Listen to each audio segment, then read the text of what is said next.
Assalamualaikum warahmatullahi wabarakatuh. Dalam kesempatan kali ini, kami, kelompok 2, ingin memaparkan materi terkait karakteristik dan rancang bangun ekonomi Islam. Sebelum memasuki materi, izinkanlah kami memperkenalkan anggota kelompok kami terlebih dahulu.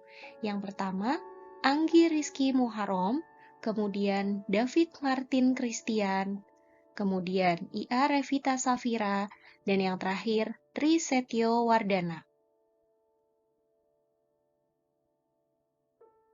Pengalaman krisis demi krisis yang menimpa ekonomi dunia dalam satu abad terakhir seharusnya telah menyadarkan kita bahwa bobroknya ekonomi telah menjalar menjadi persoalan yang semakin kompleks.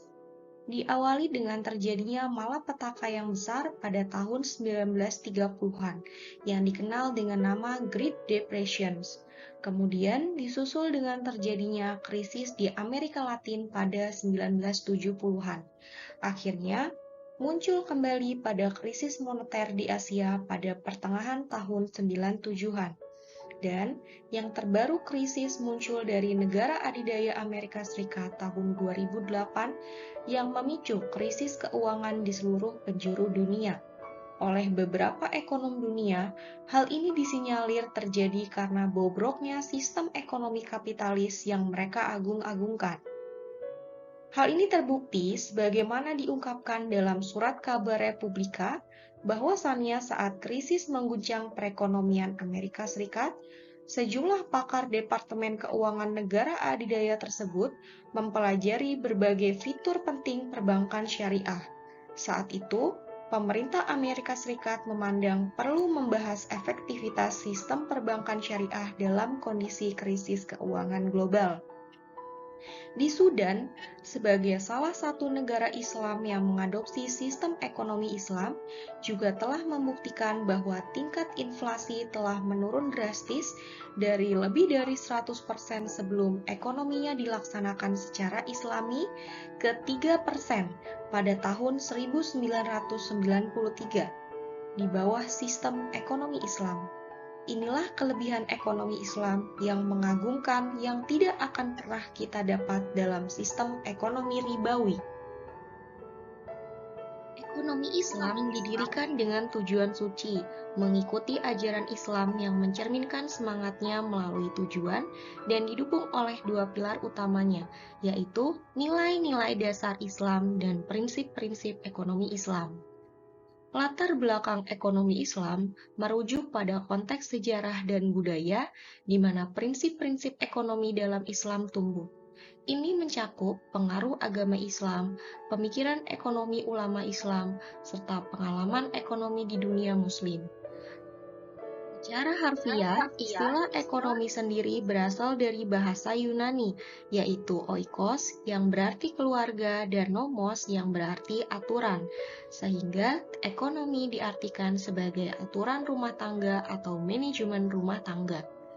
Kemudian Islam sebagai way of life telah menata segala aspek kehidupan, termasuk aspek ekonomi dengan dasar Al-Quran dan Sunnah.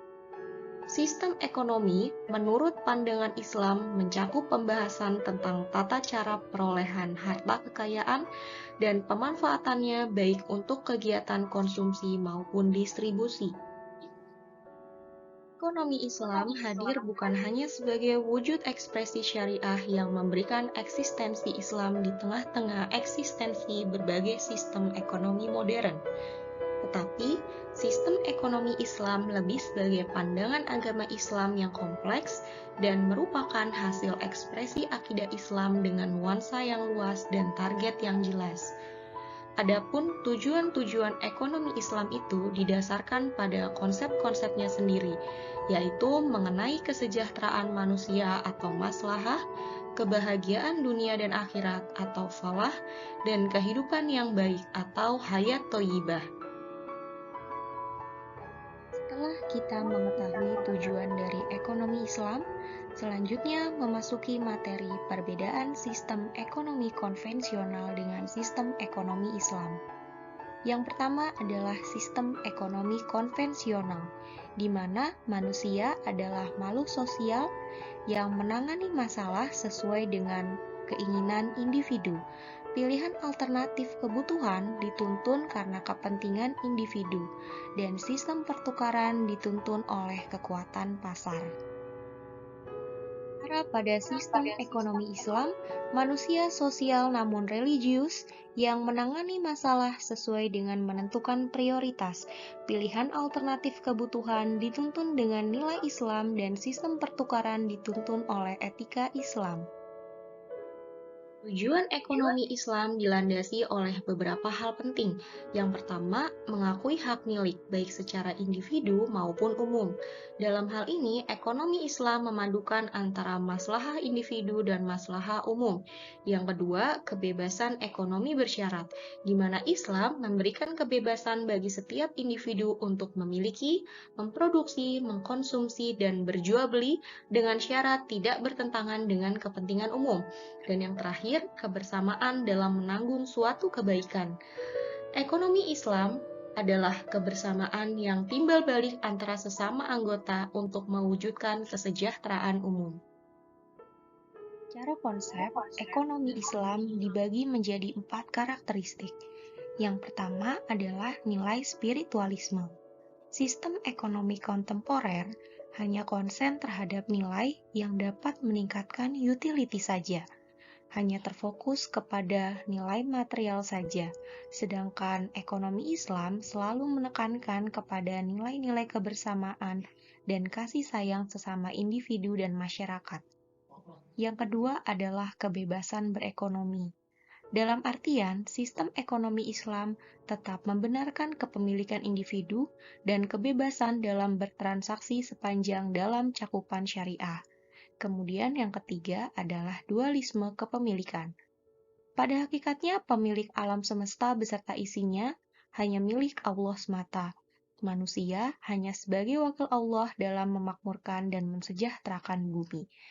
Dan yang terakhir, menjaga kemaslahatan individu dan masyarakat. Cara merupakan karakteristik ekonomi Islam. Ekonomi Islam merupakan bagian yang tak terpisahkan dari konsep Islam yang utuh dan menyeluruh. Aktivitas ekonomi Islam merupakan suatu bentuk ibadah.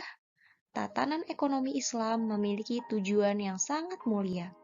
Ekonomi Islam merupakan sistem yang memiliki pengawasan melekat yang berakar dari keimanan dan tanggung jawab kepada Allah. Dan yang terakhir, ekonomi Islam merupakan sistem yang menyelaraskan antara masalah individu dengan masalah umum. Terdapat prinsip-prinsip dasar dalam merancang bangun ekonomi Islam. Beberapa prinsip tersebut secara umum dapat dibagi menjadi 3 bagian, yaitu landasan, tiang, dan atap. Ekonomi Islam terdiri atas 5 landasan. Yang pertama, akidah atau tauhid, merupakan konsep ketuhanan umat Islam terhadap Allah Subhanahu wa Ta'ala, yang dalam pembahasan ekonomi Islam berasal dari ontologi tauhid, dan hal ini menjadi prinsip utama dalam syariah. Yang kedua, adil, memberikan makna bahwa dalam setiap aktivitas ekonomi yang dijalankan tidak terjadi tindakan menzolimi orang lain. Yang ketiga, nubuwah, merupakan suatu konsep di mana kita dituntut untuk percaya dan yakin bahwa ilmu Allah itu benar dan membawa keselamatan dunia dan akhirat untuk dapat dijalankan oleh seluruh umat manusia. Yang keempat, khilafah atau pemimpin, membawa implikasi bahwa pemimpin umat yang bisa berarti pemerintah adalah sesuatu yang kecil, tetapi memegang peran penting dalam tata kehidupan bermasyarakat. Dan yang terakhir, ma'ad, berarti Islam membolehkan mengambil keuntungan dalam melakukan aktivitas perekonomian. Oleh karena itu, salah jika beranggapan bahwa Islam tidak memperkenankan umatnya untuk mengambil keuntungan.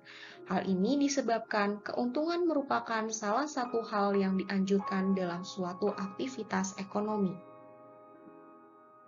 Tiang ekonomi Islam dibagi menjadi 3 bagian. Yang pertama adalah multi-type ownership atau kepemilikan multijenis. Dalam sistem kapitalis, prinsip umum kepemilikan yang berlaku adalah kepemilikan swasta atau individu. Sedangkan dalam Islam berlaku prinsip kepemilikan multijenis, yakni mengakui bermacam-macam bentuk kepemilikan baik oleh swasta, negara, atau campuran. Yang kedua adalah freedom to act atau kebebasan bertindak. Kebebasan bertindak bagi setiap individu akan menciptakan mekanisme pasar dalam perekonomian. Karena itu, mekanisme pasar adalah keharusan dalam Islam dengan syarat tidak ada distorsi atau proses penzoliman. Dan yang terakhir adalah social justice.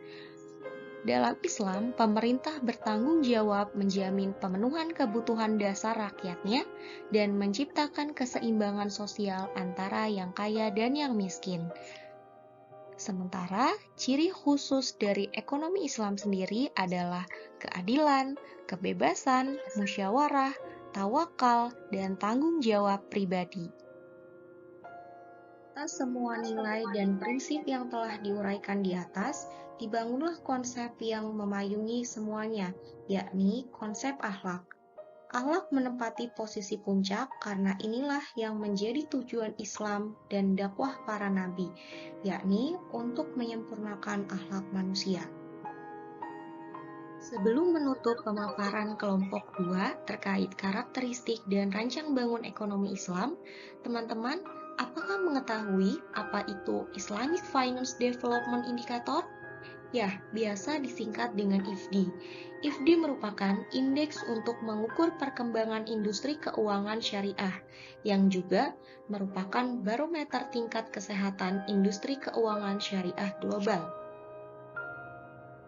Indikator pada tahun 2022 mengukur keadaan perkembangan industri pembiayaan Islam pada tahun 2021 dan memberikan kinerja dan peringkat subsektor untuk 136 negara di seluruh dunia.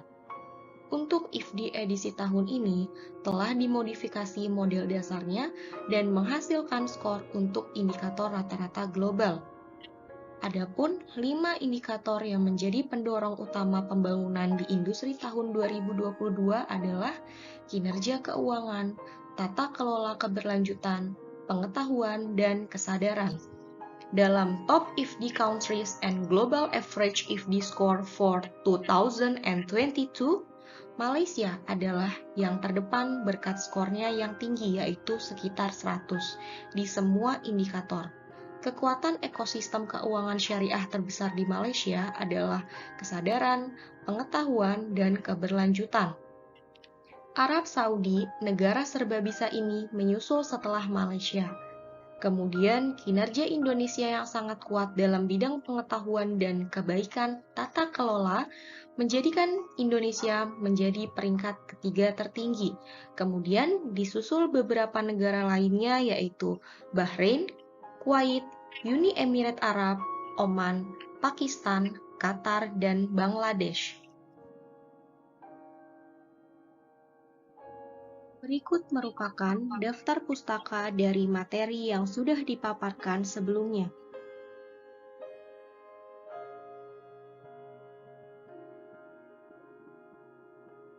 Demikian penjelasan kami terkait dengan karakteristik dan rancang bangun ekonomi Islam.